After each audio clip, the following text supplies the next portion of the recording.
dalam doa. Terpujilah Tuhan Allah penyelamat hidup kami, Allah yang layak kami puji, layak kami sembah. Segala kemuliaan, sanjungan, hormat hanya bagimu. Kami bersyukur untuk anugerah, belas kasihan, dan kasih karunia yang menembus kemustahilan dan menembus ketidaklayakan kami untuk boleh berjumpa bersama dengan orang percaya lainnya kepada Bapa di sorga pada hari ini. Kami bersyukur Tuhan untuk kesempatan waktu anugerah Tuhan masih memanggil kami dari tempat kami masing-masing untuk kami ada di tempat ini. Kami percaya Tuhan untuk setiap pertemuan ibadah, untuk setiap persekutuan yang ada, itu nilainya mahal sekali Tuhan. Dan kami percaya tidak ada yang sia-sia dari persekutuan, dari ibadah, di mana hadirat Allah turun, hadirat Allah ada di tengah-tengah kami. Dan kami bersyukur untuk itu semua. Bapa di sorga, kami telah datang dengan segala kerendahan hati kami, memuji, memuliakan nama-Mu, dan juga kami telah mengagungkan nama-Mu. Bapa di sorga, sebagai anak-anak-Mu yang kami akui benar, kami lemah, kami tidak mampu, kami tidak sanggup, kami butuhkan kekuatan firman-Mu. Maka daripada itu Tuhan, tiba saatnya untuk kami anak-anak-Mu akan dengar sedikit daripada firman-Mu. Apa yang ingin Engkau sampaikan, biarlah Roh Kudus bekerja seluas-luasnya di hati dan pikiran kami, yang olehnya ketika firman Tuhan yang akan diperdengarkan kepada kami itu benar-benar mengangkat kami, memerdekakan kami, dan memulihkan kami dari setiap keterpurukan, kepahitan, dan juga kesengsaraan kami, ya Tuhan. Anak-Mu Tuhan yang akan berbicara atas nama-Mu tidak lebih baik, ya Allah, daripada setiap hamba-hamba-Mu yang telah berlutut dan juga menyembah Tuhan pada hari ini. Tetapi biarlah oleh belas kasihan Tuhan dan juga kasih karunia daripada Roh Kudus, setiap tutur kalimat bahasa yang diseberangkan itu boleh sampai kepada setiap hati kami, yang olehnya firman Tuhan itu boleh berakar, bertumbuh, dan berbuah dalam hidup kami masing-masing. Kami juga berdoa satu hati kami sepakat, si jahat yang tidak senang ketika benih firman Tuhan itu ditaburkan, kami satu hati kami ikat, kami tolak kuasanya di dalam nama Yesus. Biarlah benar-benar firman Tuhan itu datang, memurnikan kami, memerdekakan kami, dan mentahirkan kami. Terima kasih banyak Bapa di sorga. Inilah kami anak-anak-Mu. Kami mengucap syukur, dan demi Kristus Yesus yang adalah firman yang hidup, kami siap mendengar firman Tuhan. Amin.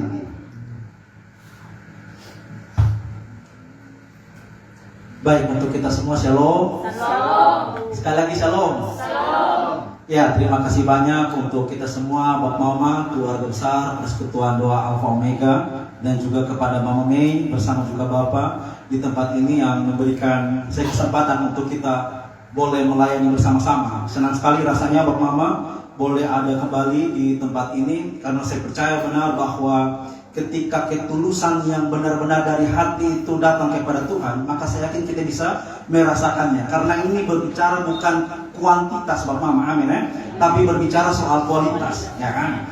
Makanya Bapak Mama, firman Tuhan mengatakan dalam Matius pasal 18, Tuhan mengukur kehadirannya itu bukan dari 70.000 atau 5.000 orang, amin ya, tapi dari 2-3 orang. Tidak merujuk kepada kuantitas jumlah banyak, tapi walaupun hanya sedikit atau sekumpulan orang, ada hati yang tulus di situ, maka Tuhan hadir. Nah, Bapak Mama, kakak adik yang diberkati dan dikasihi oleh Tuhan, saya ketika dihubungi oleh Mama Mei, saya bergumul kiranya apa yang boleh mau Tuhan sampaikan kepada kita semua. Dan saya bergumul, dan memang untuk berbicara soal firman Tuhan, Bapak Mama, kakak adik berkati dikasihi oleh Tuhan, khususnya untuk kita saat ini yang ada di Kota Kupang. Dan tadi Mama sudah sampaikan, WL sudah sampaikan, sehingga kita sudah sampai di minggu yang pertama bulan April 2025. Sedikit ingat 3 bulan lamanya perjalanan kemarin itu sedang tidak baik-baik saja. Sekalipun kita di Kupang yang khususnya mayoritas Kristen, Bapak bisa ingat-ingat sendiri apa yang terjadi belakangan waktu lalu, ya. Dan memang benar bahwa dunia sedang tidak baik-baik saja. Dan saya bagikan kepada kita Bapak Mama, untuk zaman sekarang kita sudah hidup di zaman individualisme yang semakin tinggi.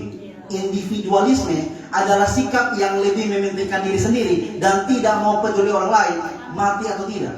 Dan tidak terhindarkan, kita sebagai orang Kristen pun akan menghadapinya. Makanya kita tahu benar waktu lalu tentang banyaknya orang kasus bunuh diri, ya, orang melakukan tindakan bunuh diri. Ada apa di sana? Apakah tidak ada lagi orang Kristen yang mendoakan mereka? Ya kan? Dan kita akan sama-sama belajar, Bapak Mama kakak dikasihi Tuhan, firman Tuhan yang saya akan pilih bagi kita. terambil di dalam Injil Matius. Mari kita buka Alkitab kita. Injil Matius pasalnya yang ke-8 ya. Bapak kakak adik berkasih Tuhan. Injil Matius pasal yang ke-8 mulai ayatnya yang pertama sampai ayatnya yang ke-4. Injil Matius pasalnya yang ke-8 mulai ayat pertama sampai ayat yang ke-4. Jika Bapak sudah mendapatkannya, bisa perhatikan Alkitab baik-baik dan saya akan bacakan bagi kita semua. Firman Tuhan di bawah perikop, Yesus menyembuhkan seorang yang sakit kusta. Setelah Yesus turun dari bukit, orang banyak berbondong-bondong mengikuti dia. Maka datanglah seorang yang sakit kusta kepadanya, lalu sujud menyembah dia dan berkata, "Tuhan, jika Tuhan mau, Tuhan dapat mentahirkan aku." Lalu Yesus mengulurkan tangannya, menjamah orang itu dan berkata, "Aku mau, jadilah engkau tahir." Seketika itu juga tahirlah orang itu daripada kustanya. Lalu Yesus berkata kepadanya, "Ingatlah, jangan engkau memberitakan hal ini kepada siapapun, tetapi pergilah, perlihatkan dirimu kepada imam, dan persembahkanlah persembahan yang diperintahkan Musa sebagai bukti bagi mereka." Demikian jauh pembacaan firman Tuhan bagi kita Bapak maka Adi yang diberkati dan dikasihi oleh Tuhan. Dan yang dikatakan berbahagia adalah setiap kita yang tidak saja membaca, tidak saja merenungkan, tapi memohon pertolongan Tuhan untuk Tuhan memberikan kekuatan kita melakukan firman-Nya tiap-tiap hari. Terpujilah nama Tuhan. Sekali lagi shalom. Ya, Bapak maka Adi yang diberkati dan dikasihi oleh Tuhan. Saya percaya benar bahwa teks yang kita baca dalam Injil Matius pasal 8 ini bukan teks yang baru pertama kali kita baca. Saya percaya benar kita sudah membaca teks ini, bahkan mungkin kita sudah dengar dari masa sekolah minggu tentang orang kusta yang disembuhkan. Tetapi ada bagian yang menarik yang ingin saya soroti bagi kita semua, Bapak maka Adi, ialah tentang teks ini bukan hanya ditulis oleh Injil Matius, tapi juga Lukas dan juga Markus. Jadi ada dalam satu peristiwa yang disoroti oleh 3 Injil yang berbeda, maka peristiwa itu merupakan peristiwa yang sangat penting. Lalu pentingnya apa nih? Tentang hanya menyembuhkan orang sakit kusta. Sementara di bagian lain banyak juga Yesus menyembuhkan orang banyak. Mau itu orang tuli, buta, dibangkitkan dari kematian dan lain sebagainya. Tapi uniknya dari teks yang kita baca, Bapak maka Adi yang diberkati kasih Tuhan, berbicara soal Tuhan Yesus yang menyembuhkan orang kusta. Pada waktu itu tidak hanya selesai pada dia hanya menyembuhkan orang yang sakit kusta itu, orang sakit kusta itu sembuh dan selesai, tidak sampai di situ. Ada hal yang betul-betul harus kita renungkan sebagai orang percaya, dan semakin kita merenungkan bahwa di bawah hadirat Allah yang Maha Kudus, kalau kita ingin menuntut keadilan Allah atas ketidakadilan yang terjadi dalam hidup kita, seharusnya kita berpikir bahwa juga banyak ketidakadilan yang kita lakukan di hadapan Allah. Amin. Kalau mau ukur Tuhan punya baik dan kita perlu sama menerimanya, kita bisa mengingatkan hal itu. Nah makanya daripada itu Bapak maka ada berkasih Tuhan, kita melihat teks yang menarik ini. Dan kalau kita melihat sedikit konteks Bapak Mama tentang peristiwa ini kan setelah Tuhan Yesus melakukan khotbah di bukit dan banyak orang berbondong-bondong mengikuti dia. Dan khusus pasal 8 nanti kita lihat ada rentetan peristiwa mujizat yang terjadi di situ. Mulai ayat 1 sampai 4 yang kita baca, lalu mulai ayat 5 sampai ayat 13, ayat 14 sampai ayat yang ke-17, 18 sampai yang ke-22 dan juga 23 sampai 27. Itu semua merujuk kepada Tuhan Yesus yang melakukan mujizat, khususnya penyembuhan di sana. Nah, saya sangat diberkati bahwa saat mujizat ini terjadi, itu terjadi setelah Tuhan Yesus menyampaikan firman. Bukan mujizat terjadi lebih dahulu baru firman diberitakan.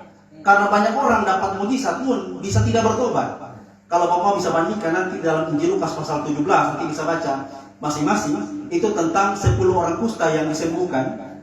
10 yang sembuh, lalu 1 yang kembali dan sadar. Sudah begitu lagi yang 1 itu orang Samaria, orang kafir yang dianggap oleh orang Yahudi yang bukan bangsa pilihan. Kita lihat saja. Itu sangat ironi. Karena berbicara mujizat Tuhan gampang sekali melakukan mujizat. Tapi untuk Injil, kebenaran yang sejati, itu tidak semua orang mau terima. Makanya Bapak maka Adi diberkati dikasih oleh Tuhan. Denyut nadi jantung orang Kristen itu adalah pemberitaan firman Tuhan. Hari-hari ini kita berbicara untuk menggapai mereka yang terluka. Kita sering dengar ada istilah anak muda begitu. menggapai mereka yang terluka, melihat mereka yang dalam keadaan sakit dan lain sebagainya. Itu semua menjadi sia-sia tanpa pertobatan yang sejati kepada Kristus. Amin. Sebagai landasan iman kita yang paling utama, yang absolut, yang hakiki. Kita tidak bisa melakukan apapun, baik kita melakukan perbuatan baik atau melakukan hal-hal yang secara sudut pandang manusiawi moralitasnya tinggi, tapi tidak dilandasi dengan pertobatan yang sejati kepada Kristus, maka itu adalah usaha menjaring angin, sia-sia, nothing, tidak ada apa-apa. Makanya Bapak kita perhatikan di sini tentang orang sakit kusta. Nah, kalau kita sudah tahu tentang kusta, ya saya mungkin tidak perlu jelaskan secara detail tentang kusta. Mungkin sedikit kurang lebih pada zaman sekarang itu orang-orang yang sakit kudis, tapi untuk zaman itu Bapak Mama ya, lebih daripada sakit kudis zaman sekarang. Ada bintil-bintil merah yang begitu kuat sekali, yang kelihatannya sangat-sangat menjijikan, lalu ada nanah yang keluar. Bukan hanya itu, mungkin zaman sekarang ada dokter atau mama papa yang rawat sandia. Tapi untuk zaman itu, orang sakit kusta disinyalir, jangankan orang lain, keluarga pun tolak dan usir dia. Untuk orang kusta zaman itu. Jadi benar-benar tidak ada harapan, dan rasanya orang kusta itu lebih baik tidak perlu dilahirkan, karena benar-benar tidak ada gunanya untuk dia hidup. Benar-benar tidak ada guna. Karena sudah sakit kusta, dapat penolakan. Dan kalau kita lihat sedikit Pak Mama tentang orang kusta itu, kalau mungkin kakak bisa tampilkan ayat, nanti kita bisa baca tentang orang kusta itu secara dalam Pak Mama. Di dalam kitab Imamat pasal 13 dan 14 itu lengkap tentang orang kusta. Ya, tetapi coba kita lihat Imamat 13 ayat 45 dan 46. Ini tentang orang kusta yang mereka mempunyai satu hal yang harus mereka lakukan ketika mereka hidup di tengah-tengah masyarakat yang banyak. Orang sakit kusta itu harus berpakaian yang cabi-cabi, rambutnya terurai, dan lagi ia harus menutupi mukanya sambil berseru-seru najis. Jadi kalau ada orang sehat lewat, beberapa kelompok lewat, untuk menandakan dia ada di sana, dia harus berteriak najis, menandakan dirinya najis, dan jangan dekat-dekat. Bahkan ada tradisi yang mengatakan bahwa kalau orang kusta itu disentuh oleh imam dan para rabi, mereka harus mentahirkan diri beberapa waktu lamanya untuk layak lagi masuk dalam pelayanan. Jadi benar-benar najis, benar-benar tidak layak, dan rasa-rasanya mereka tidak dipandang sebagai manusia pada waktu itu. Jadi betapa hati mereka itu mengalami penolakan yang begitu kuat. Atau kita baca lagi ayat seterusnya. Selama ia kena penyakit itu, ia tetap najis. Memang ia najis, ia harus tinggal terasing luar perkemahan, itulah tempat kediamannya, harus tinggal terasing. Ya, jadi Bapak maka kali berkati kasih Tuhan berbicara orang kusta. Saya sedikit beri gambaran atau mungkin menyegarkan ingatan kita akan orang yang mempunyai sakit kusta itu. Sakit kusta ini lebih parah dari kemiskinan. Sakit kusta ini lebih parah daripada orang buta atau penyakit lainnya. Karena mungkin orang yang mempunyai penyakit lain bisa dapat indikasi untuk dirangkul, untuk didekati, tapi orang kusta benar-benar sama sekali tidak bisa. Jangankan orang awam, imam-imam yang dekat dengan Allah pada waktu itu pun yang dianggap sebagai rohaniawan tidak boleh dekat-dekat dengan mereka untuk kelas orang sakit kusta. Jadi betapa najisnya dan betapa bobroknya, kotornya mereka orang-orang kusta pada waktu itu. Dengan demikian kita sedikit belajar, orang-orang kusta pada waktu itu membuat mereka dijauhi oleh orang-orang pada waktu itu karena dianggap tidak layak. Sudah begitu, orang kusta ini sekalipun mungkin mereka tidak melakukan hal yang tidak benar, tapi sudah dianggap itu tulah dari Allah karena dosa-dosa mereka. Jadi sudah ada penghakiman, itu dobel-dobel porsi betul untuk orang sakit kusta. Dan yang uniknya, kita lihat di sini, Bapak maka kali berkati kasih oleh Tuhan, ketika saat orang-orang berbondong-bondong itu mengikuti Tuhan Yesus, disinyalir orang kusta ini saat Tuhan Yesus berkhotbah, dia juga sementara mendengar apa yang Yesus khotbahkan pada waktu itu. Makanya tidak salah, firman Tuhan mengatakan di dalam Roma, iman timbul dari pendengaran akan firman Kristus. Amin ya. Makanya Bapak maka kali berkasih Tuhan, kita bisa melakukan apapun, tapi bertobat dulu sungguh-sungguh. Amin ya. Bapak mau tahu, saya sedikit berikan paradoks di Indonesia dan negara dunia. Kita nih di dalam dunia ini, Bapak maka kali diberkati dikasih oleh Tuhan. Beberapa negara di luar Indonesia itu disebut negara-negara ateis, ya, agnostik, orang-orang yang tidak percaya adanya Allah. Kita sebut saja seperti beberapa negara di Eropa, mungkin Jepang, beberapa daerah, dan paling parah itu di Amerika yang sudah termakan liberalisme sedemikian rupa. Dan kita Indonesia ini menjadi negara yang paling taat dan dikenal dengan orang yang paling beragama. Indonesia sudah begitu lagi 6 yang diakui, bukan hanya 6, belum lagi di suku-suku sana yang mereka percaya ada ilah yang mereka sembah. Dengan demikian secara tidak langsung orang mau mengatakan orang yang tahu Tuhan lah begitu. Tapi kalau dengar baik bahwa di Indonesia sekarang negara yang paling kuat korupsi dengan segala tindak kriminalitas, segala tindak kejahatan, tindak percabulan moral yang begitu tinggi di Indonesia. Sebagai negara yang paling beragama dan tidak terhindarkan, orang Kristen pun begitu. Amin. Makanya tidak heran Bapak kakak berkati dikasih oleh Tuhan bahwa firman Tuhan itu juga sampaikan dalam Injil Matius pasal 7, itu berbicara soal penyesat. Nah, penyesat ini bukan hanya memutarbalikkan Injil Kristus, tapi orang yang ada dalam ibadah atau gereja atau perkumpulan komunitas orang percaya, tapi tidak bertobat dan mengklaim diri sebagai orang percaya. Itu juga disebut dengan penyesat. Kita tidak tahu ini maksudnya kalau kacamata luar memang baik, tapi dalam hati itu apakah dia benar-benar sungguh-sungguh percaya atau tidak. Makanya saya katakan di awal, sebagai orang-orang percaya, saya percaya bahwa Roh Kudus, amin, Parakletus, penolongan, akan memberikan kita kepekaan terhadap siapapun ketika mereka menyampaikan sesuatu, apakah ini mutlak dari Tuhan atau bukan. Amin. Kita bisa rasa ya, toh? Itu kasih karunia dari Allah yang tidak terhingga dan dunia tidak bisa berikan. Nah, makanya Bapak kakak Adi yang diberkati dari kasih Tuhan untuk zaman sekarang kita lihat, semua orang berbicara motivasional, amin. Berbicara soal hal-hal yang untuk menolong bagaimana jiwa kita keluar dari kesesatan. Tapi bagaimana jiwa kita keluar, tapi kalau Kristus tidak hadir untuk menyembuhkan kita, sekali lagi usaha mencari angin, sia-sia. Makanya Bapak Mama dikasihi dan diberkati, dicintai oleh Tuhan, bersyukurlah kita bahwa kita mengenal Kristus yang sejati, yang oleh Kristus kita mengenal Allah yang benar, Allah yang sejati itu dari Tuhan Yesus. Tidak mungkin orang datang kepada Tuhan kalau tidak mungkin orang datang kepada Bapa kalau tidak melalui Kristus. Coba kita buka dulu kakak satu ayat di dalam Matius pasal 11 ayat 25. Coba kita lihat. Ya, ayat 26, 27. Semua, perhatikan Bapak ayat ini.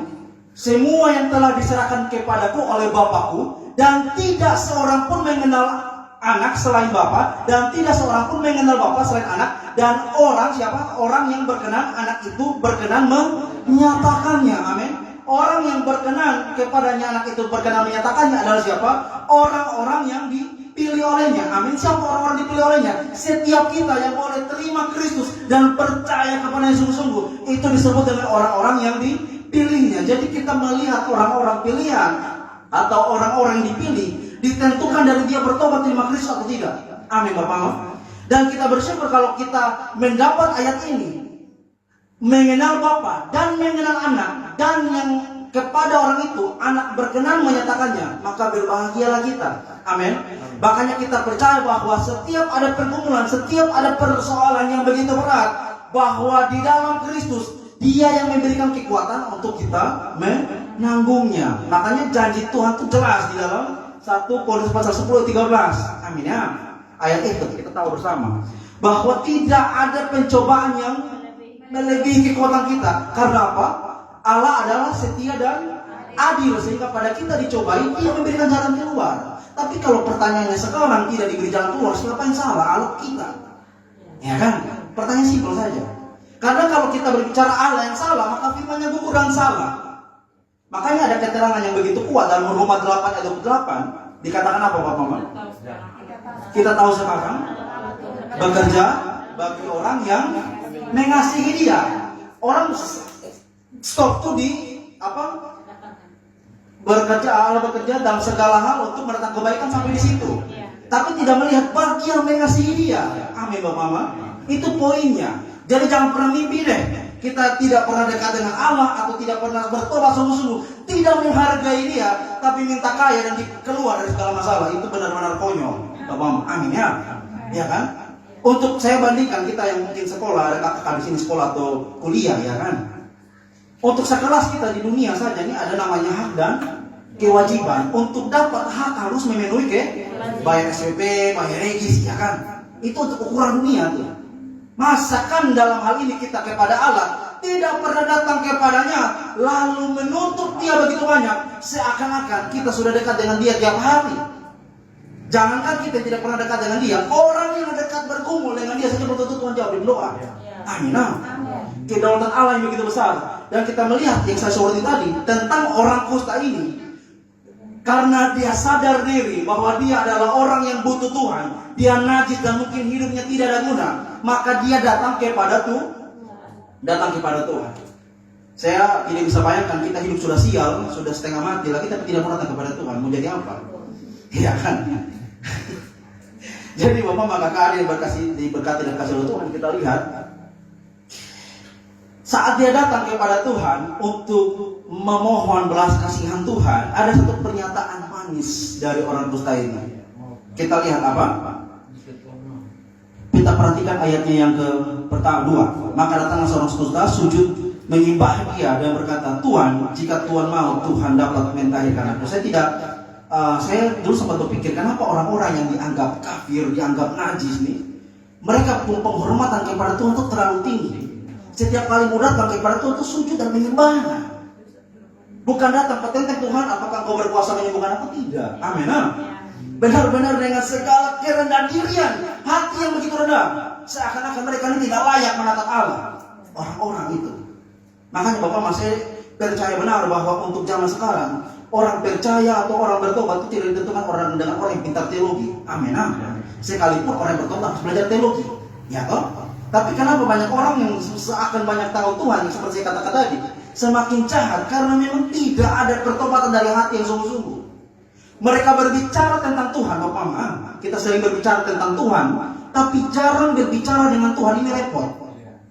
Jadi dalam hal ini Bapak maka kali berkati kasih Tuhan, Tuhan hanya sampai di otak dan kita jadikan Tuhan itu bahan penelitian. Amin. Tuhan tidak seperti itu. Harus dirasakan di hati supaya orang benar-benar rasa. Makanya Bapak maka kali yang diberkati kasih Tuhan, saya mungkin sedikit sharing beberapa waktu lalu saya sharing dengan kakak Joel. Untuk kota zaman sekarang anak muda Bapak sungguh mati, aduh ya beli kupang nih. Tidak terlalu suka lagi dengan namanya banyak omong. Banyak omong, banyak bicara, tidak terlalu suka lagi. Sungguh mati, Bapak bisa tanya sendiri. Orang paling sono gila, kok ini kata sudah ChatGPT AI, bahkan orang bilang jawaban ChatGPT itu Bapak malah lebih cepat daripada jawaban doa, lihat. Saking ngerinya ini.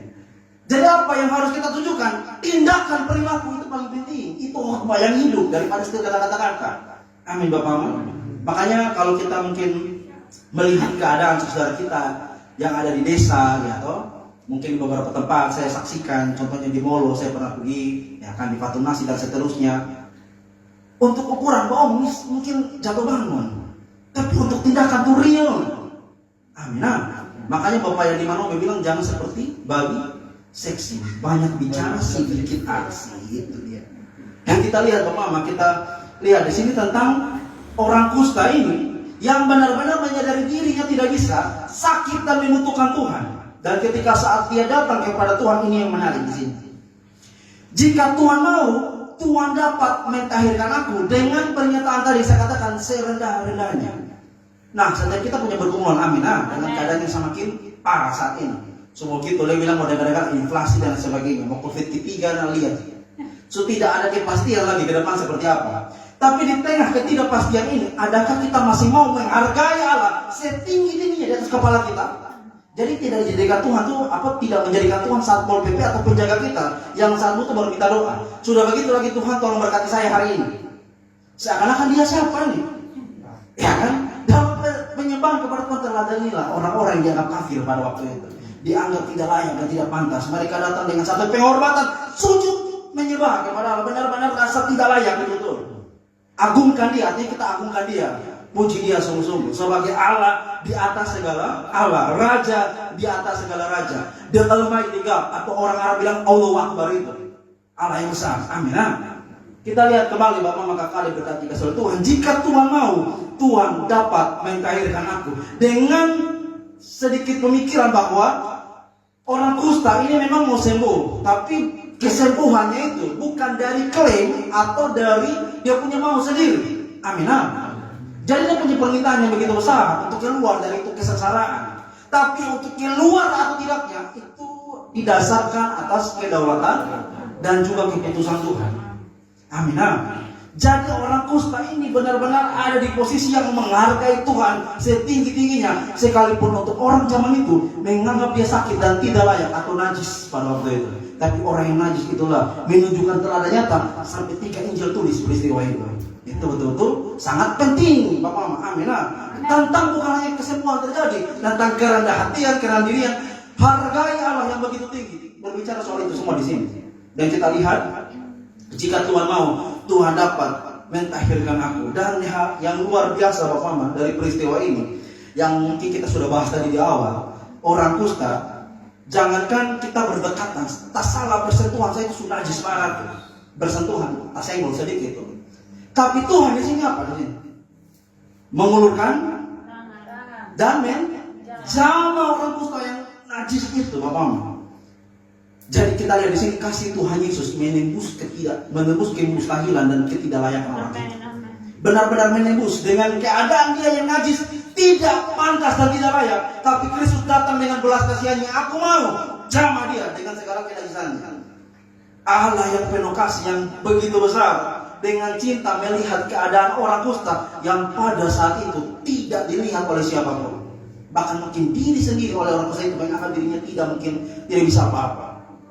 Makanya sekali lagi Bapak, untuk hari-hari ini siapa yang mau tolong kita? Pertolongan Tuhan sekali lagi Bapak, ya. Saya berikan beberapa hal untuk kita renungkan bahwa bukan berbicara masalah selesai. Amin.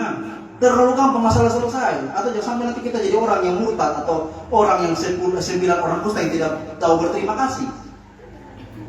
Masalah Tuhan izinkan itu baik adanya. Tapi pertolongan Tuhan di sana harus dilihat. Bukan masalah selesai. Tapi dalam itu masalah Tuhan kasih kita kekuatan, itu merupakan pertolongan Tuhan di situ.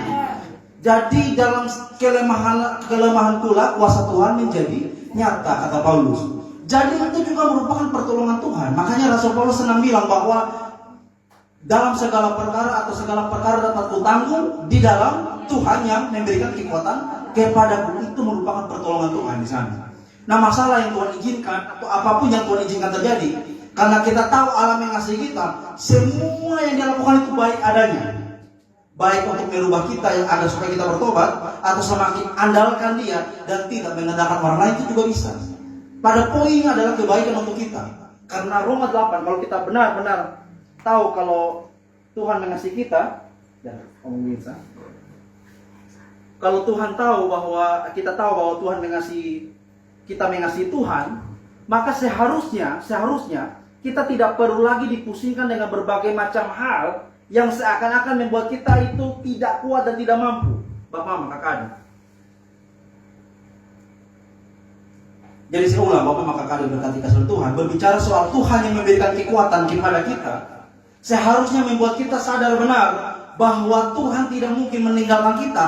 Itu didasari dengan kasih-Nya yang memberi harapan kepada kita. Didasarkan pada itu. Itu yang disebut dengan sumbu yang pudar nyalanya tidak sampai dipadamkannya. Orang yang jatuh tidak sampai tergeletak. Itu tentang kasih Tuhan, tangan Tuhan yang menopang kita. Amin. Itu kebaikan Tuhan yang paling luar biasa, Bapak kakak adik. Bukan hanya itu, sekali lagi tentang pertobatan yang sejati, tentang Injil kasih karunia Allah. Perenungan yang paling utama yang kita akan renungkan pada saat Jumat Agung nanti dan Paskah, tentang kematian dan juga kebangkitan Kristus yang melepaskan kita dari kutuk dosa dan dari kebinasaan. Itu paling utama. Amin, Bapak Mama. Karena untuk sakit ada limitnya. Orang mati dibangkitkan, mati lagi. Tidak ada yang abadi. Semua limited atau ada batasnya. Tapi berbicara kasih karunia Allah itu unlimited. Makanya dalam Roma 8 ayat 18, kita coba lihat. Kita tahu Roma 8 ayat 18. Sebab aku yakin bahwa penderitaan zaman sekarang tidak dapat dibandingkan dengan kemuliaan yang akan dinyatakan kepada kita. Tidak dapat dibandingkan. Dan Bapak tahu bahwa kemuliaan ini yang tidak dapat dibandingkan, itu bukan berbicara surga. Kita harus tanamkan di diri kita bahwa untuk jadi Kristen, bertobat terima Yesus bukan hanya tujuan sampai di surga. Tidak, amin. Surga itu akibat, tapi yang paling utama adalah seperti Rasul Paulus katakan dalam 1 Korintus 13, kita berjumpa dengan dia muka dengan muka. Amin Bapak Mama, itu yang paling utama. Berjumpa dengan Kristus yang kita imani selama kita hidup, yang kita percayai dan kita beritakan selama kita ada. Nanti kita akan berjumpa dengan dia muka dengan muka. Dan itulah kemuliaan yang tidak dapat dibandingkan dengan penderitaan zaman sekarang ini. Dan nanti kita berjumpa dengan Savior, penyelamat kita itu. Nah kita lihat Bapak Mama Kakak yang berkati kasih Tuhan tentang mengulurkan tangan dan menjamah orang kusta itu, kita tarik ke dalam kehidupan kita sebagai orang percaya. Bahwa dalam kehidupan kita akan menjumpai banyak orang yang mungkin lakukan salah, atau kita pun tidak lepas dari namanya kesalahan. Amin. Nah, tapi kita belajar tentang Kristus itu yang tidak melihat rupa dan fisik siapa dia. Amin. Tapi melihat dia berharga karena dia adalah orang yang ditebus oleh Tuhan. Itu yang paling utama di situ. Itu yang menggerakkan kita untuk mau merangkul dan mendoakan mereka. Itu paling utama, Bapak Mama. Makanya kita sebagai orang percaya hari-hari ini harus mau melihat keadaan kita yang tidak baik-baik saja, dengan harus memohon kepada Tuhan atas kasih yang Tuhan berikan kepada kita, untuk kita merangkul mereka yang belum dekat dengan Tuhan atau saat ini jatuh dalam dosa. Jadi saya juga mau bagikan bahwa ketika nanti saat kita menjumpai ada orang mungkin di tengah-tengah secara khusus lingkup kita mungkin, jangan pernah merasa bahwa kok bisa kok yang bisa. Ya kan, semua orang tuh bisa jatuh, Bapak. Tidak ada yang kebal dengan dosa. Kalau Bapak melihat sedikit saya bagikan tentang beberapa teolog besar di dunia. Contohnya Ravi Zacharias, mungkin ada yang tahu Ravi Zacharias, penulis buku apologet, teolog yang ternama betul-betul. Bahkan pendeta-pendeta besar itu memakai rujukan penafsirannya atau bukunya untuk landasan teologi atau apologetikanya. Itu Ravi Zacharias. Tapi disinyalir saat dia meninggal beberapa bulan atau waktu kemudian didapati dosa-dosanya keluar semua, tentang dia main perempuan, berzina dan selingkuh. Padahal selama itu luar biasa tuh Ravi Zacharias. Yang berikutnya lagi Bapak bisa cek namanya Stephen Lawson. Itu saya paling suka Bapak. Itu teolog Reform Amerika, terlalu keren dia. Dia kata-kata tuh sangat-sangat teologi tapi penuh makna dan dalam gitu, tapi sederhana. Nah, didapati kasus perselingkuhan Bapak Stephen Lawson. Bahkan dia didisiplin atau mungkin ditindak dalam gerejanya untuk mungkin diberhentikan pelayanan dan lain sebagainya. Ditindak untuk berhenti pelayanan atau mungkin istirahat pelayanan Stephen Lawson. Mau bisa cek sendiri di Google atau di internet Stephen Lawson. Lihat, itu orang-orang hebat di sana. Mereka bisa jatuh begitu dalam, apatah lagi kita semua. Amin. Kalau tidak didasarkan dengan kasih karunia Allah dan pertobatannya sejati, kita nanti akan menjadi orang-orang yang mabuk agama. Mabuk agama itu sesuatu lain. Itu ketuk ada pada atau ketuk pakai agama untuk menutup ketuk kebusukan. Itu bisa begitu juga. Itu bisa terjadi. Makanya kalau sekali lagi tidak ada pemberitaan Injil yang murni, yang hakiki dan yang sejati, dan tanpa adanya pertobatan sungguh-sungguh, meminta Tuhan tolong untuk melepaskan kita dari belenggu dosa, maka sekali lagi usaha menjadi angin. Makanya kita lihat di sini Bapak Mama Kakak yang diberkati kasih Tuhan tentang orang kusta ini yang datang dan bersandar pada kedaulatan Tuhan. Tuhan katakan di sana apa? Dia jamah lalu aku mau, jadilah engkau tahir. Aku mau di sini Bapak Mama Kakak yang diberkati kasih Tuhan. Itu merujuk tentang bagaimana Yesus memang dengan kuasanya, dengan hadirnya dia sebagai Allah, memang mau menyembuhkan orang kusta itu. Dan di sisi lain, orang kusta itu yang ingin memberi diri untuk disembuhkan. Amin Bapak, ingin memberi diri. Nah banyak orang mungkin bertanya, saya setiap hari memberi diri Kak, tapi soal sembuh-sembuh ini kemana? Karena ada pertanyaan begitu. Atau juga ada yang bertanya, Kak kenapa saya ini sial terus? Yang menjadi pertanyaan kita sekarang adalah, kemarin minggu itu ada gereja kosong deh Kak. Kemarin minggu itu ada gereja atau tidak? Atau minimal tadi malam itu tidak berdoa kosong. Minimal. Sekali lagi menuntut keadilan Allah, tapi kita tidak melihat ketidakadilan yang kita lakukan di hadapan Allah. Itu tidak sinkron atau tidak apple to apple begitu. Makanya Bapak sekali lagi, kalau saat ada dalam keterburukan, ingat kembali kita siapa? Sujud menyembah dan hanya bergantung kepada kedaulatan Allah. Kalau Tuhan mau, aku mau, jadilah engkau tahir. Ku jawab doamu. Itu paling betul. Makanya jangan pernah, saya paling takut klaim diri adalah sebagai spesialis kesembuhan, ya dong. Itu kan sudah di dalam tanda kutip kasar itu dukun begitu. Spesialis apa kesembuhan ilahi, klaim orang sembuh, padahal tidak. Karena kuasa itu bukan dari kita, amin. Dari Tuhan sendiri, Allah yang berdaulat. Kalau Tuhan mau sembuh, makanya paling aman itu jika Tuhan mau, jadilah dia sembuh. Aku berkata dalam intinya, memang kita ada iman, kalau Tuhan tidak mau kemana? Sampai urat leher putus itu tidak akan terjawab. Karena bergantung kepada keluarga Tuhan itu paling bagus. Dan yang kalau Tuhan kasih itu pasti terbaik adanya, melampaui analogi, melampaui logika. Di dalam Korintus bilang, apa yang tidak pernah kita lihat, tidak pernah kita pikirkan, didengar oleh telinga dan timbul dalam hati, itu yang Tuhan sediakan. Merujuk kepada tidak pernah kita bayangkan gitu. Ada saja cara Tuhan untuk memberkati kita. Karena kita menandakan bahwa pengetahuan kita dan juga bagaimana kita memikirkan segala hal itu begitu kecil dibandingkan dengan kuasa Allah yang begitu besar, yang melampaui segala analogi kita. Makanya rancangan Tuhan tuh, kata Yesaya atau Yeremia bilang, seperti langit di atas bumi, begitu tinggi dan jauhnya, dan tidak bisa disamaratakan dengan apa yang kita pikirkan. Makanya kadang-kadang kita pikir ini baik, tetapi ternyata bagi Tuhan tidak baik. Atau kita berpikir itu tidak baik, tapi belum tentu juga itu tidak baik bagi Tuhan. Belum tentu juga Tuhan bilang itu tidak baik. Bisa saja bagi Tuhan itu baik. Jadi benar-benar tidak bisa kita dikte Tuhan Allah dengan pemikiran kita yang sendiri. Maka daripada itu, paling aman Tuhan pernah ajar doa Bapa kami itu tentang kedaulatan Allah, memohon apa yang kita butuhkan, memohon juga pertolongan Tuhan dan kembali memuliakan Dia. Nanti Bapak bisa baca itu atau kita tahu bersama doa Bapa kami. Nah, jadi kita melihat dalam rentetan peristiwa itu, orang kusta ini boleh datang kepada Yesus dari khotbah dulu, baru dia muncul di situ. Saya tidak bisa bayangkan kalau tak kunjung mujizat itu datang, maka yang terjadi orang-orang ikut dia dengan motivasi yang salah. Nah, itu juga ada di situ, Bapak Mama, di pasal 8. Kalau kita baca ya, renungan dalam Matius pasal 8 mulai ayat 18 atau ayat 19 sampai seterusnya. Ini peristiwa hal mengikuti Yesus. Ini juga ditulis oleh Injil Lukas, Bapak Mama. Kalau kita lihat dalam kitab kita ada perikop di bawah Lukas pasal 9, itu tentang orang Farisi yang tawar diri ikut Tuhan Yesus. Karena pada posisi itu Bapak Mama, orang-orang kan banyak ikut dia.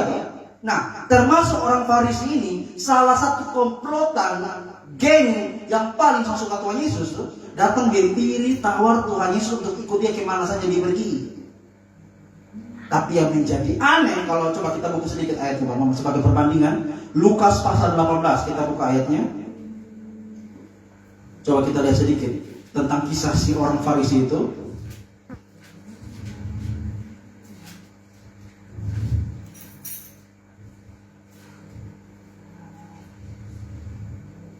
Lukas pasal 18 ya. Ayat 9, ayatnya ke-57. Kita lihat.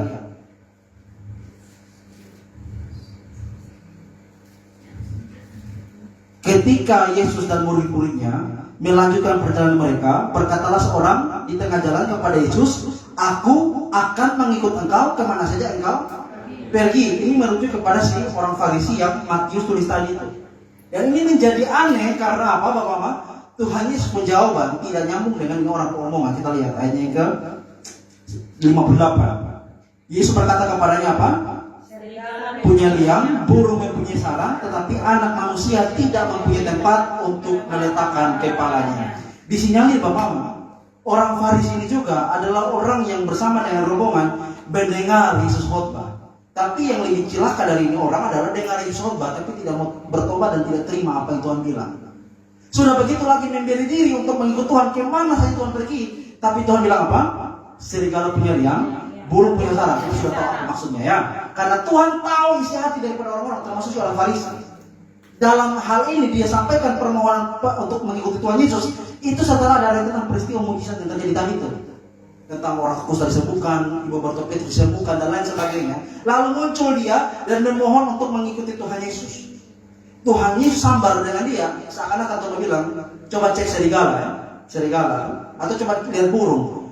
Burung punya sarang, serigala punya liang, untuk apa? Taruh tempat. Tapi anak manusia tidak mempunyai tempat untuk letakkan. Secara tidak langsung, kalau mau ikut aku dengan tujuan supaya dapat kesembuhan terus-menerus, kaya dan rekening mungkin banyak, salah orang. Amin. Karena pada saat itu pun Yesus mau bilang untuk letakkan kepala atau tinggal dimanapun tidak punya tempat. Harus siap sangkal diri dan menderita, itu paling penting di situ. Makanya iman orang Kristen bukan iman yang kerupuk, amin. Sekali prek langsung hancur, tidak. Tapi benar-benar mental baja, betul. Sampai rasul-rasul, bapak-bapak gereja rela mati dengan tidak wajar. Itu betul-betul iman yang sungguh-sungguh dilandasi dengan cinta yang begitu kuat dengan Tuhan. Kalau bukan dengan cinta dan iman, tidak mungkin mereka mati konyol seperti itu. Amin. Dipenggal dan lain sebagainya dengan cara yang tidak wajar. Dan kalau kita bandingkan sekali lagi Bapak Mama tentang dia itu, jika Tuhan mau, Tuhan dapat mentahirkan aku, itu dengan satu pernyataan yang saya mengira bahwa dia sudah siap jawaban apa saja yang Tuhan beri. Amin. Karena berdasarkan dari Tuhan pun jawaban, iya atau tidak. Jika Tuhan mau, nah ini dalam hal ini meminta keputusan. Nah, kalau tidak bagaimana? Ya kan? Dan ini kontra sekali Bapak Mama kalau kita lihat dengan beberapa peristiwa seperti orang-orang yang siap mati. Contohnya dalam Daniel pasal 3, ya toh, Hananya, Misael dan Azaria, atau Sadar Mesak Abednego yang kita kenal. Itu siap mati betul-betul.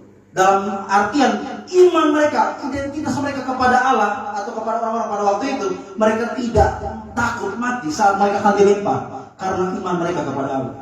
Makanya saya kutip almarhum Pendeta Lipman Sirait punya kata-kata yang kita tahu bersama bahwa iman yang besar itu adalah iman yang dapat memindahkan gunung, tapi iman yang benar adalah iman yang tetap percaya sekalipun gunung tidak berpindah.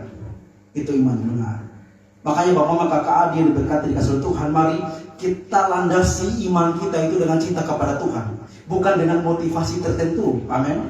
Karena kalau dengan motivasi tertentu pelan-pelan akan hilang. Pasti. Kita cek toh, termasuk Rasul contohnya, Rasul Yudas. Dengan apa tujuan mendapat keuntungan di situ, sudah begitu lagi mencari bagaimana cara keuntungan dan jual Yesus.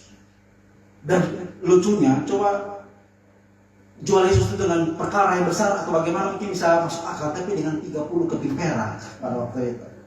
Dan itu tidak lebih dari 1 dinar upah pekerja orang sehari.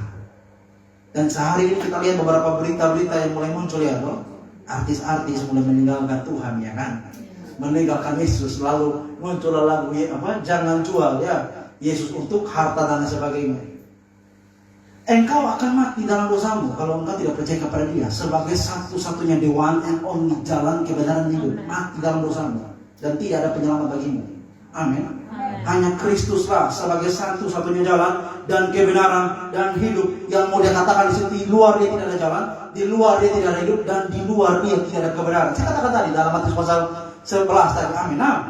Tidak mungkin kenal Bapa kalau tidak mengenal anak yang benar itu, tidak mungkin. Makanya kalau mau datang kepada Bapa harus melalui Kristus Tuhan kita. Itu paling utama. Jadi kita berdoa saja Bapak Mama, kiranya di tengah gempuran individualisme, di tengah gempuran hidup teknologi yang begitu tinggi, AI dan lain sebagainya, sudah begitu hasutan orang untuk meninggalkan Kristus, mari kita bergandeng tangan, amin. Kita saling mendoakan komunitas kita atau mungkin kita di gereja untuk tetap berpegang kepada Tuhan, amin Bapak. Tapi saya percaya bahwa kita harus sungguh-sungguh percaya kepada Tuhan, jangankan harta atau uang, biar digorok juga kita tetap percaya, karena Tuhan yang menguatkan kita. Dalam Matius pasal 24 itu tentang Tuhan mengatakan tentang akan ada saatnya orang-orang percaya disiksa dan diserahkan, tetapi siapa yang bertahan sampai kesudahannya akan diselamatkan. Itu bertahan sampai kesudahannya itu Bapak Mama adalah merujuk kepada Tuhan yang memberikan kekuatan kepada mereka sehingga mereka bertahan sampai kepada kesudahannya. Dan saya percaya kita pun orang-orang yang dapat bertahan sampai kesudahannya. Dan kita lihat poin berikut tentang saat dia orang kusta itu Bapak Mama tahir dan juga sembuh, lalu Tuhan berkata kepada seperti ini, ingatlah, jangan memberitakan hal ini kepada siapapun, tetapi pergilah dan perlihatkanlah dirimu kepada imam, Bapak Mama. Nah, jadi memang pada posisi itu untuk orang-orang kusta supaya dianggap dia sembuh dan diterima di komunitas pada waktu itu, memang dia harus menunjukkan diri kepada imam-imam sebagai juri atau orang yang menilai ini orang sembuh atau tidak. Dan Tuhan katakan itu apa? Supaya apa? Jangan kasih tahu supaya orang lihat ini mujizat ini benar-benar terjadi. Amin. Banyak orang bisa tipu-tipu mujizat. Tipu-tipu istilahnya demi supaya apa ya? Untuk angka nama. Makanya Bapak Mama sekali lagi sebagai orang persekutuan doa, jangan coba-coba angka-angka pelan kalau tidak berdoa. Itu fatal betul. Kalau memang Tidak berdoa, Tuhan tolong kasih kekuatan untuk saya bisa angkat pelayanan, Tuhan berikan saya kemampuan. Berdoa sungguh-sungguh, itu paling penting. Kalau angkat pelayanan tanpa doa, seperti Yudas tadi. Dan kita lihat tadi poin di mana saat memberitahukan hal itu, kalau kita lihat tadi Imamat ya, pasal 4 ayat 2, 14 ayat 2, Imamat 14 ayat 2 dibilang begini, inilah yang harus menjadi hukum tentang orang yang sakit kusta. Pada hari pentahirannya, ia harus dibawa kepada imam sebagai tanda apakah ini orang-orang sudah tahir atau betul, belum atau betul. Artinya dia sudah sembuh betul atau tidak. Nah, pada poin ini yang kita boleh belajar Bapak kakak adik yang diberkati dan kasih oleh Tuhan, tentang jangan beritahu siapapun akan hal ini, tetapi pergilah perlihatkanlah dirimu kepada imam. Artinya, mungkin kita bisa tarik ke dalam kehidupan kita, bahwa kita semua ini mungkin dirujuk sebagai imam begitu. Orang akan melihat kita dan kita mengatakan kita bertobat, kita cinta Yesus, kita sungguh-sungguh percaya kepadanya. Tapi sekali lagi, itu semua akan dinilai betul atau tidaknya dari setiap perlakuan dan tindakan yang kita lakukan setiap hari.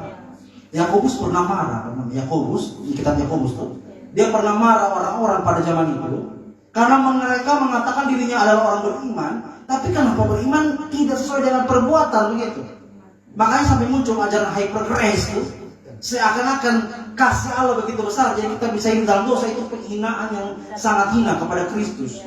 Karena bagaimana mungkin kita mengaku beriman kepada Kristus, tapi ada dosa, dan dalam arti kita hidup di dalam dosa. Kalau Bapak membaca Yohanes pasal 14, ketika kita beriman kepada Kristus, Tuhan memberikan kita apa? Roh Kudus sebagai penolong yang menginsafkan kita akan dosa. Itu parakletos yang diberikan kepada kita. Nah, tidak masuk akal kalau mengatakan hanya beriman dari mulut, tapi ternyata hidupnya dalam dosa dan tidak memuliakan Allah. Maka Yakobus pasal 2 ayat 17 bilang, iman tanpa perbuatan pada hakikatnya adalah mati. Yang iman bukan menyelamatkan, tapi iman sebagai bukti. Makanya bagaimana orang bisa melihat kamu beriman? Buktinya adalah perbuatanmu. Orang datang kepadamu dalam rumahmu, lalu dia akan pergi, engkau berkata kepadanya, pergilah pakai kain yang hangat, ya kan, makanlah yang banyak, tapi kain tidak kasih. Makan cuma kasih, ya kan. Berarti omong kosong, nol. Itu yang Yakobus tekankan. Nah, hari-hari ini Bapak Mama, kita sebagai apa? Gambar daripada Kristus menyatakan itu dari setiap tindakan kita. Makanya kita lihat di sini sudah memberikan diri kepada imam-imam sebagai tanda dia sembuh, dan berikutnya persembahkanlah sebagai bukti bagi mereka. Persembahan yang diperintahkan Musa sebagai bukti bagi mereka. Jadi dalam hal ini Bapak Mama, tahir ikut menyatakan diri sudah sembuh, lalu bersyukur dengan memberi persembahan. Persembahan dalam hal ini pun Bapak Mama seperti Roma pasal 12 ayat 1 merujuk kepada ibadah kita yang sejati, ya kan? Itu atau dalam hal itu tubuh kita begitu sebagai ibadah yang sejati. Nah, persembahan kita itu Bapak Mama untuk hari-hari ini mungkin tidak hanya diukur dengan uang, amin. Tidak hanya diukur dengan uang, tapi bagaimana mungkin kita sebagai orang-orang yang membersihkan gereja, membersihkan persekutuan doa ini, orang tidak lihat, amin. Orang tidak tahu kita di mana, begitu. Tapi kalau Tuhan yang menjadi satu-satunya saksi, bersyukurlah kita. Karena yang kita layani adalah Tuhan dengan segenap hati, seperti untuk Tuhan dan bukan untuk manusia. Nah, dengan demikian Bapak Mama kakak Adi yang diberkati dan dikasih oleh Tuhan, firman Tuhan yang datang kepada kita pada hari ini, sekali lagi kuasa Tuhan Yesus menembus kemustahilan dan menembus ketidaklayakan kita.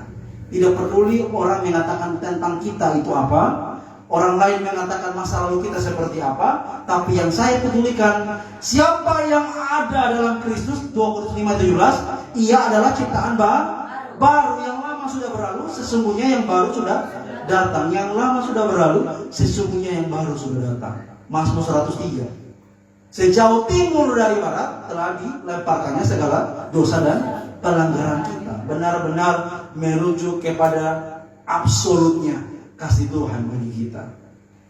Nah, Bapak Mama kakak Adi yang diberkati dengan kasih Tuhan, biarlah firman Tuhan yang datang kepada kita yang sederhana ini boleh menyapa kita, amin Bapak Mama, boleh juga menyentuh hati kita dan juga menginjukkan jiwa kita, bahwa di bawah kolong langit ini tidak ada nama lain yang olehnya dapat diselamatkan selain hanya dalam Tuhan Yesus Kristus. Dan sebagai penutup saya akan tutup dengan sebuah pantun yang saya dengar dari film Pasca waktu SMA kelas 1 di TVRI tentang seorang pendeta Mama ya, menginjil orang semua mati. orang mau mati mau diinjili, artinya mau sedikit kau supaya terima Tuhan, begitu toh. Jadi ini pendeta juga bingung karena posisi mau mati. Tidak mungkin pendeta berkata dan jawab kepada dia menurut soteriologi dan apokaliptik, wah itu mati itu. Orang sudah bisa pikir lah ini betul-betul mau mati. Nah lalu dia itu dengan sebuah pantun yang dia mengatakan pantun ini seperti ini. Kitab Efesus, kitab imamat, hanya dengan Yesus kita selamat. Tuhan Yesus memberkati kita dengan firman. Kita berkemuliaan dalam nama Tuhan. Kita akan ambil firman Tuhan dan kita menyanyikan satu lagu. Mungkin kita bisa nyanyikan lagu yang Mama nyanyikan tadi, Kelinjuma 372 ya. Iya. Sebagai syukur kita dan juga pertanyaan kepada diri kita, setelah terima kasih karunia, benar-benar mau sungguh ikut Tuhan atau tidak?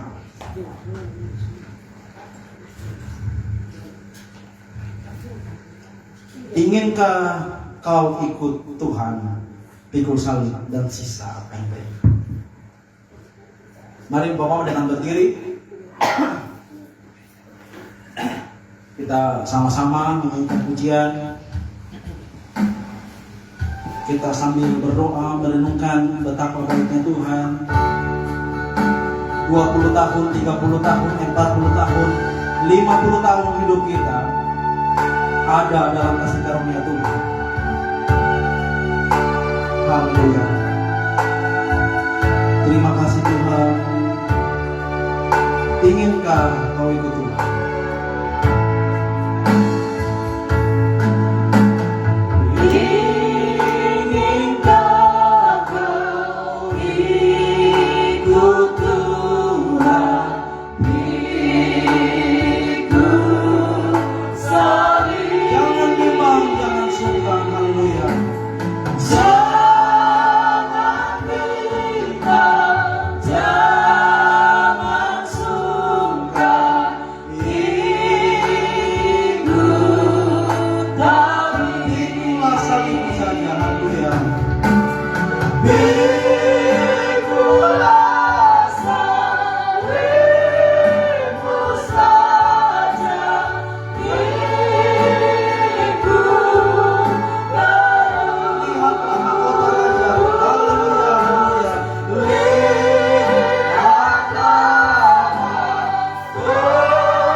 Kami sangat bersyukur.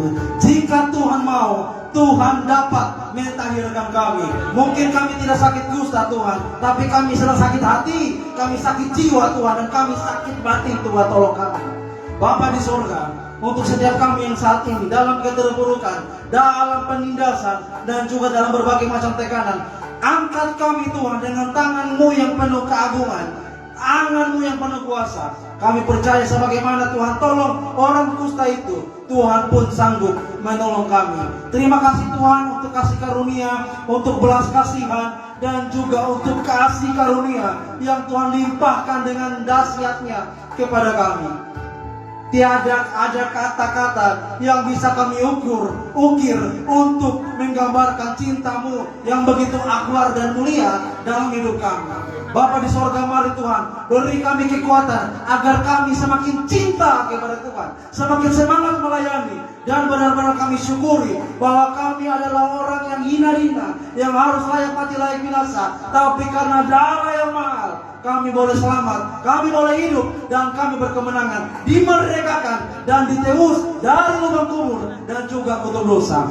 Terima kasih banyak Bapa di sorga. Pulihkan kami sepulih-pulihnya agar kami dapat berkemenangan dan hidup takut akan Tuhan, menyatakan Kristus di tengah dunia yang semakin jahat ini. Hamba-Mu telah selesai, namun Roh Kudus semakin lagi menyempurnakan, semakin lagi mengingatkan, menginsyafkan, menolong, menghibur, menguatkan kami, yang olehnya firman Tuhan itu berkuasa, sanggup dan memulihkan, mengangkat kami dari keterpurukan dan dari lembah kekelaman. Terima kasih banyak Bapa di surga. Inilah kami anak-anak-Mu. Kami bersyukur untuk firman-Mu. Pakailah kami sebagai alat dalam tangan-Mu. Berkati setiap orang yang kami cintai dan kami kenali, agar biarlah mereka pun, kami pun diberkati dan juga dilingkupi oleh kuasa Tuhan yang begitu nyata. Terima kasih banyak Bapa di surga. Demi Kristus Yesus yang adalah satu-satunya jalan dan kebenaran dan hidup, satu-satunya penebus dosa umat manusia, penolong yang ajaib, sahabat yang setia. Kami bersyukur dan berterima kasih kepada Allah yang berada dalam kerajaan surga. Setiap kita percaya, sama-sama kita berkata amin. Haleluya. Firman Tuhan selesai, saya kembali.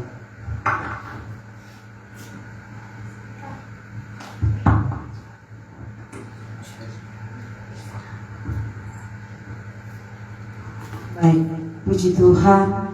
Kita berikan tepuk tangan yang terbaik untuk berkat firman Tuhan yang luar biasa bagi kita hari ini. Kita percaya bahwa Tuhan itu baik. Satu yang saya pegang bahwa ketika kita masih manusia ini, kita fokus di masalah. Tapi kalau sampai hari ini kita masalah tidak selesai, bukan karena Yesus yang salah, tapi karena cara kita memandang Kristus yang salah. Ketika kita baca tadi yang hamba Tuhan katakan, jika Tuhan mau, cara pandang dia terhadap Tuhan tidak salah, maka Tuhan menjawab dia. Mari hari ini kita rubah cara